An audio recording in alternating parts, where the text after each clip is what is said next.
Адам акча менен, амал менен, намаз менен жетпеген даражага жакшы кулук мүнөз менен, жакшы адеп ахлак менен жетет.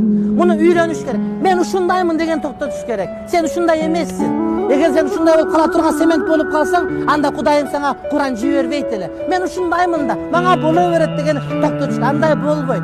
Оңдош керек. Сабырдуу болгонго, кичипейли болгонго, адамдардын катачылыгын көрбөй калганга, баамдабай калганга, билбей калганга аракет кылыш керек. Эң жакшы адам бирөө катачылык кетирип алат, адашып деле. Келиндер катачылык кетирип алат, кайнене көрбөй калыш керек мисалы үчүн. Күйөө бала катачылык кетирет, кайната көрбөй калыш керек. Балаң катачылык кетирет, эне баамдабай калыш керек. Атайлап кылбайт аны. Катачылык кетирип алат да, аалымда талабы катачылык кетирет, баамдабай калсаң өтүп кетет деген сөз да.